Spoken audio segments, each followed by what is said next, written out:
Flow Online, le podcast d'un intégrateur ERP. Bonjour Fabrice, c'est ton deuxième podcast avec nous.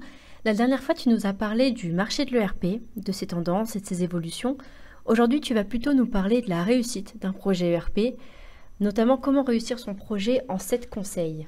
Absolument Chloé. D'abord bonjour et très heureux de te retrouver, ça va devenir une habitude. En préambule, je pense qu'il est important de rappeler que déployer un ERP dans une entreprise est un projet essentiel qui impacte les différentes strates de l'entreprise, qu'elles soient organisationnelles, infrastructures ou processus. Un projet doit être préparé en amont avec un conseil ou avec vos équipes internes. Et la réussite du projet repose bien évidemment avec son acceptation dans l'entreprise, tant pour les décideurs que pour les utilisateurs. La première question, avant de vous donner des conseils, pourquoi un nouvel ERP? Précisez vos enjeux, ça peut être une rupture technologique de votre actuel système d'information, l'anticipation d'une croissance, augmenter l'innovation, votre agilité, une refonte des processus et plus généralement avancer dans la transformation digitale de vos process métiers pour garder aujourd'hui la place que vous avez dans votre monde professionnel. Premier conseil, un projet doit avoir comme sponsor la direction générale. C'est la direction générale qui doit être impliquée et avoir les moyens de son ambition, tant financièrement que humainement, parce qu'elle connaît ses équipes. Sans ça, un projet est voué à l'échec. Le deuxième point, toujours sous l'aspect humain, constituer la bonne équipe projet. L'équipe projet, c'est avant tout des pilotes et des key users, c'est-à-dire des pilotes qui ont la capacité d'avoir une vision globale de leur processus et des utilisateurs clés métiers qui sont les sachants et qui pourront dans le détail orienter les choix qui seront faits lors du paramétrage de la solution ERP. Donc on voit trop souvent des sachants qui ne sont pas invités et à ce moment-là il y a une distorsion entre le résultat et la réalité.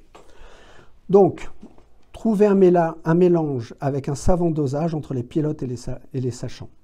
Troisième point, impliquer les collaborateurs de l'entreprise dans le projet ERP. C'est un projet d'entreprise. L'adoption, après évidemment le sponsoring de la direction, l'adoption doit être faite par tout le personnel dans son ensemble. C'est essentiel. Ce qui veut dire, en d'autres termes, que c'est à la direction générale de conduire et d'avoir un plan d'action sur la conduite de changement, d'informer, de communiquer pendant le projet et surtout de ne pas lésiner sur la formation des pilotes qui formeront eux-mêmes les utilisateurs finaux. Quatrième point, savoir à quels besoins répondre. En identifiant vos besoins clés, vous évitez ainsi des attentes disproportionnées ou ce qu'on appelle des arbres de Noël, vous éviterez les frustrations.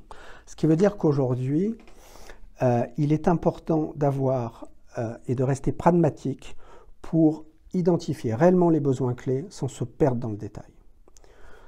Le cinquième point et cinquième conseil, posez le cadre du projet. Pour ce faire, au-delà des échanges que vous aurez entre vos différentes équipes, il est important d'avoir déterminé ces besoins clairs et précis et de les poser dans un cahier des charges. Avec ce cahier des charges, ça permettra à l'intégrateur de mieux comprendre ce que vous souhaitez faire et d'avoir une proposition de mise en œuvre adaptée et parfaitement maîtrisée.